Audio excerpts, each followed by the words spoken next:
ইংরেজদের কাছে পরাধীনতার গ্লানিতে ভারত মাতা ডুবেছিল, শিক্ষিত ছিল। সেই ভারত মাতাকে আজকে স্বাধীন করতে পারতাম না।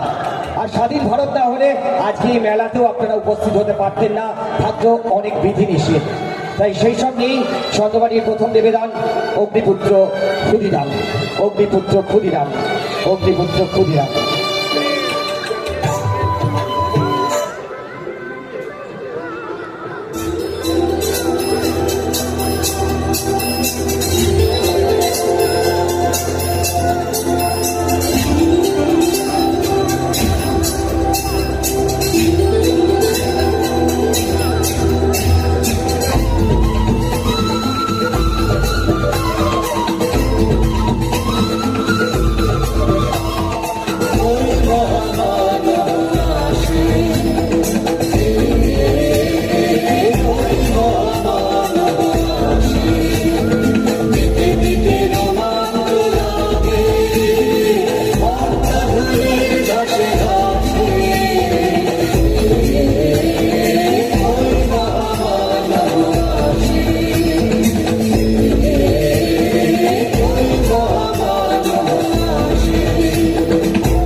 মেদিনীপুর জেলা 1889 সালের 3রা ডিসেম্বর।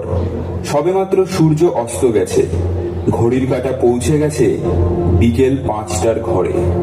মেদিনীপুর শহরের কাছেই হাবিবপুর গ্রাম। সেই গ্রামের বসু পরিবারের সকলে আনন্দে আত্মহারা হয়ে উঠলেন। নবজাতকের কান্নার রোল শোনা গেল। ছুটে এলেন গৃহকর্তা ত্রৈলোক্যনাথ। পুত্র সন্তানের আগমন বার্তায় আনন্দে কেঁদে ফেললেন। সোনা চাঁদ আমার, ও সোনা চাঁদ, কি দিয়ে বল তোকে করব আশীর্বাদ,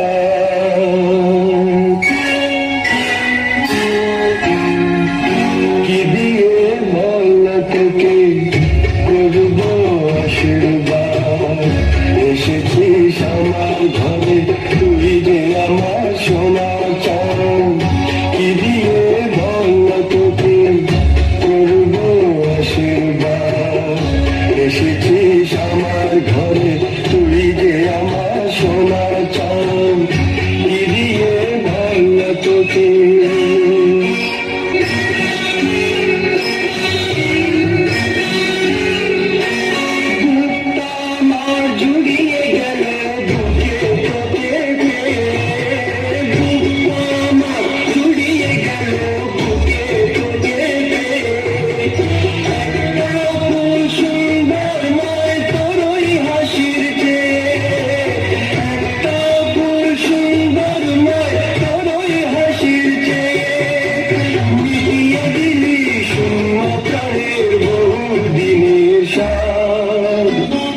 এসেছিস আমার ঘরে তুই যে আমার সোনা চাঁদ, কি দিয়ে বল তোকে করব আশীর্বাদ।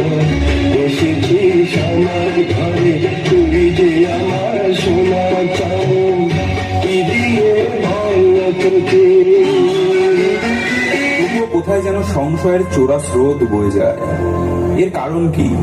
আগে পরপর 2টি ছেলে মারা গেছে। সকলের মনে সংশয় ছিল, পুত্র সন্তান জন্মালে বেশি দিন বাঁচবে তো? কি আর করা যায়, অবিলম্বে এই বিপদের সম্ভাবনা নির্মূল করতে হবে। তাই প্রচলিত সংস্কার মেনে লক্ষ্মীপ্রিয়া দেবী সদ্যজাত পুত্রের ওপর থেকে তার সমস্ত অধিকার প্রত্যাহার করলেন। 3 মুঠো খুদের বিনিময়ে বড় মেয়ে অপরূপা দেবীর হাতে তুলে দিলেন এই নবজাতকের দায়িত্বভার। আজ থেকে মা তোমার কাছে 3 মুঠো খুদ দিয়ে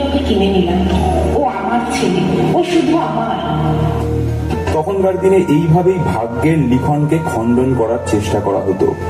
খুদের বিনিময়ে কেনা হয়েছিল বলে নবজাতকের নাম করা হলো ক্ষুদিরাম। নিয়তির পরিহাসে অপরূপা দেবী একদিন হয়ে উঠল ক্ষুদিরামের মা।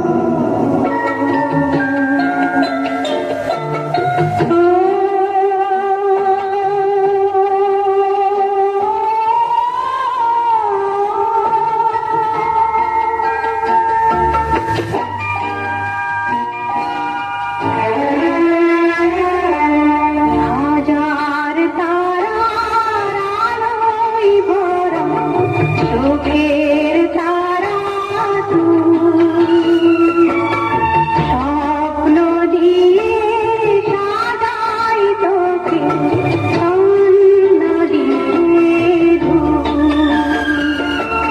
হাজার তারার আলোয় ভরা চোখের তারা তুই, স্বপ্ন দিয়ে সাজাই তোকে স্বর্ণ দিয়ে ধুই।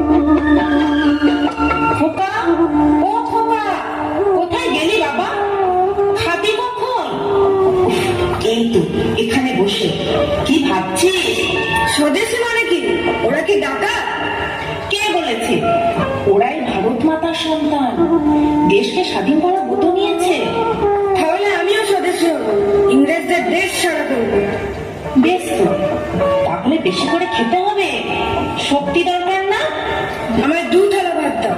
পাগল ছেলে কোথাকার।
পাঠশালার প্রচলিত পাঠ্যক্রম কখনো ক্ষুদিরামকে আকর্ষণ করতে পারেনি। তার ভালো লাগতো সহপাঠীদের নিয়ে গাছে চড়তে, যখন তখন নদীতে সাঁতার কাটতে ভালোবাসতেন, পাখির বাসায় ঢিল ছুটতেন, শিক্ষক মশায়ের পেট লুকিয়ে রাখতেন, নানা ধরনের দুরন্তপনা করে সকলকে মাতিয়ে রাখতেন।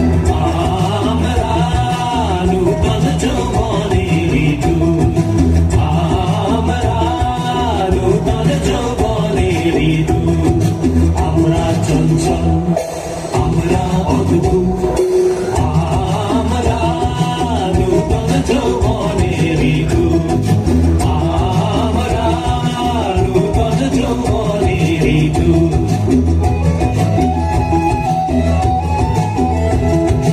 আমরা বেড়া ভাঙি, আমরা অশুভ বনের নেশায় রাঙি। আমরা বেড়া ভাঙি, আমরা অশুভ বনের নেশায় রাঙি। সন্ধ্যার বন্ধন ছিন্ন করে দিই। আমরা বিদ্যুৎ, আমরা চঞ্চল, আমরা অদ্ভুত, আমরা নূতন যৌবনের দূত, আমরা নূতন যৌবনের দূত। 1903 সাল, 14 বছরের ক্ষুদিরাম তখন স্কুলের ছাত্র। তার ঘনিষ্ঠ সহপাঠী ফণীভূষণ ঘোষ একদিন বোম্বাই মিলের একটি কোরা নতুন ধুতি পরে স্কুলে এলেন। ফণীভূষণের এমন পোশাক দেখে সহপাঠীরা বিদ্রুপ করতে শুরু করলো, কিন্তু ক্ষুদিরামের মনে অন্য ধরনের ভাবনার প্রকাশ ঘটে গেল। তিনি স্থির করলেন, এখন থেকে আমি স্বদেশি মিলের কাপড় পরব। আমরা কেন বিদেশি বস্ত্র ধারণ করব? ছাত্রদের উদ্দেশ্যে একটি তাৎক্ষণিক ভাষণ দিয়েছিলেন। সেই ভাষণের মাধ্যমে স্বদেশি কাপড় পরার প্রয়োজনীয়তা বুঝিয়ে বলেছিলেন। এই তোরা ফণিকে দেখে হাসছিস কেন? আমরা তো অনেকেই বিদেশি কাপড় পরি। আয়, আজ থেকে আমরা শপথ নিই, মায়ের দেওয়া মোটা কাপড় মাথায় তুলে নেব আর বিদেশি দ্রব্য বর্জন করব। বন্দে মাতরম, বন্দে মাতরম, বন্দে মাতরম, বন্দে মাতরম, বন্দে মাতরম। বন্দে মাতরম। দেওয়া মোটা কাপড় মাথায় তুলে নিয়ে রে ভাই, দিন দুঃখিনী মাঝ তোদের তার বেশি আর সাধ্য নাই। মায়ের দেওয়া মোটা কাপড় মাথায় তুলে নিয়ে রে ভাই, দিন দুঃখিনী মাঝ তোদের তার বেশি আর সাধ্য নাই।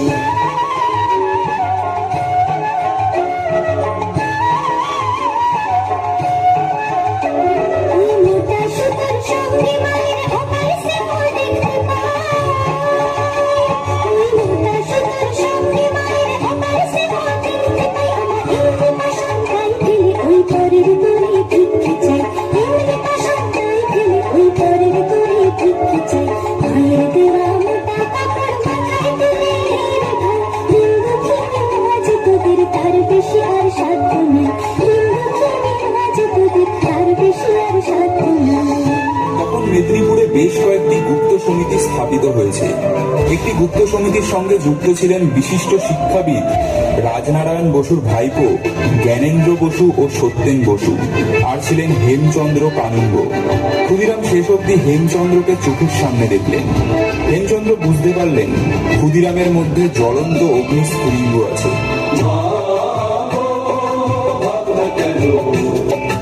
আমরা তোমার শান্তি প্রিয় শান্ত ছেলে, তবু শত্রু গেলে অস্ত্র হাতে ধরতে জানি। তোমার ভয় নেই মায়া, আমরা প্রতিবাদ করতে জানি। মা গো, ভাবনা কেন?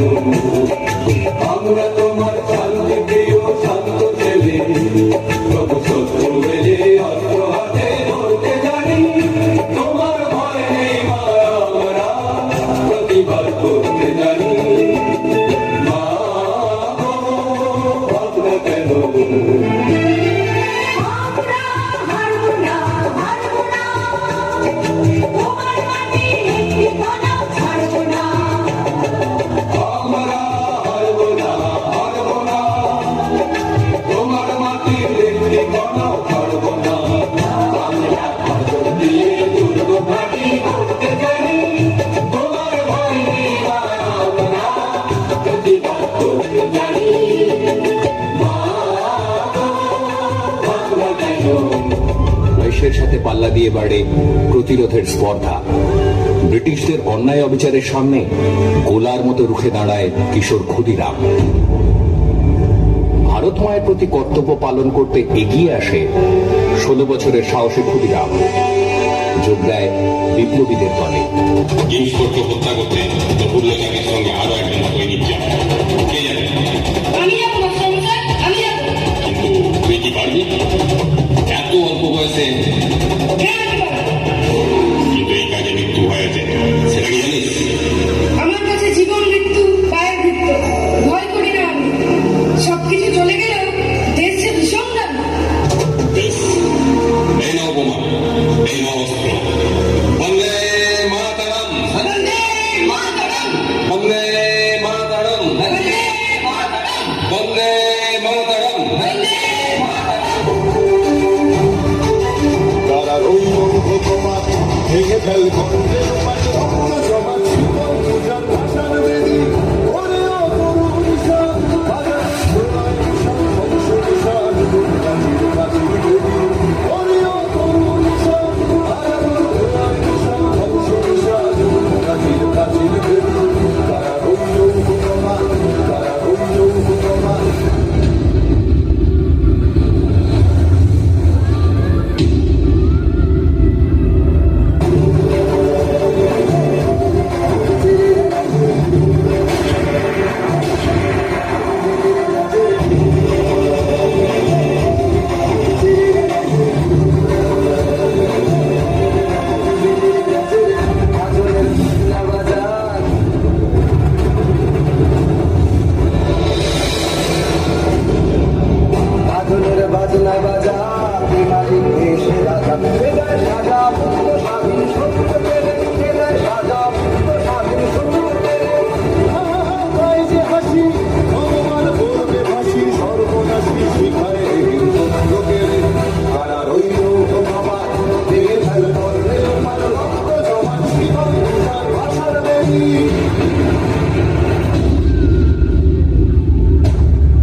ক্ষুদিরাম কিন্তু অত্যাচারী বড়রাট কিংসফোর্ডকে হত্যা করতে পারেনি।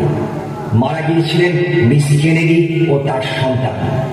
কিন্তু সেদিনই স্বাধীনতার ইতিহাসে রচিত হয়েছিল এক রক্তিম উত্তরণের মহাসন্ধিক্ষণ। এরপর চলে বিচারের নামে প্রহসন।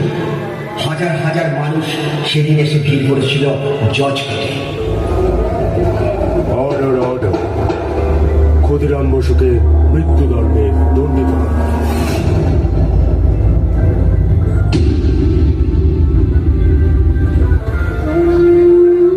তোমায় একটা সুযোগ দিতে চাই, যেহেতু তুমি নাবালক। বেশ, তুমি দোষ অস্বীকার করে ইংরেজ সরকারকে চিঠি লেখো, তোমার ফাঁসির হবে। আমরা ভারতীয়, আমরা মিথ্যে কথা বলি না। হোক ফাঁসি, তবু আমি ভয় পাই না। তোমার শেষ ইচ্ছা? আমার ভারত মাতার স্বাধীনতা। বন্দে মাতরম, বন্দে মাতরম, বন্দে মাতরম। বেশ, তবে চলো, সময় হয়ে এসেছে। খোকা, ওই খোকা, তুই কোথায় যাচ্ছিস বাবা? কোথায় যাচ্ছিস আমাকে ছেড়ে? তুই আর ফিরবি না? দেখ মায়ের চরণ। খোকা, তোকে ছাড়া আমি কি নিয়ে থাকবো বলতো? কি নিয়ে থাকবো? যদি তোমার জন্ম থাকে, তাহলে আবার আমি তোমার বলেই জন্ম দেব। আমি চিনবো কি করে খোকা? দেখবে আমার গলায় ফাঁসির দাগ। তুই চুপ কর, তুই চুপ কর, আমি আর শুনতে পারছি না, তুই চুপ কর। এবার বিদায় নেই আমার, যেতে হবে, ভারত মাতা ডাকছে।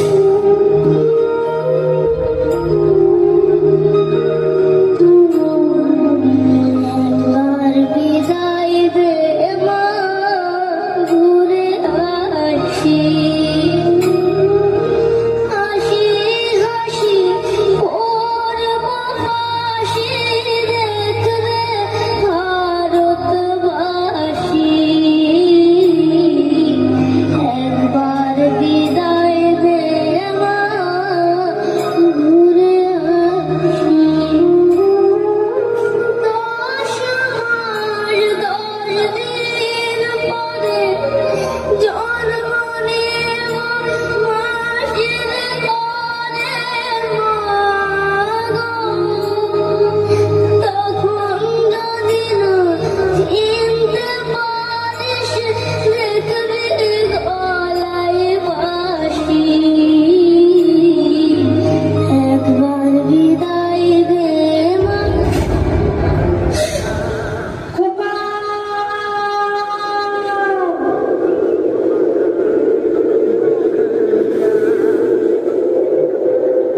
বন্দে মাতরম, বন্দে মাতরম, বন্দে মাতরম। একবার বিদায় দে মা, ঘুরে আসি। ফাঁসির মঞ্চে গেয়ে গেল যারা জীবনের জয়গান, আসি অলক্ষ্যে দাঁড়ায়ছে তারা, দিবে কোন বলিদান। বন্দে মাতরম, বন্দে মাতরম, বন্দে মাতরম। Thank you.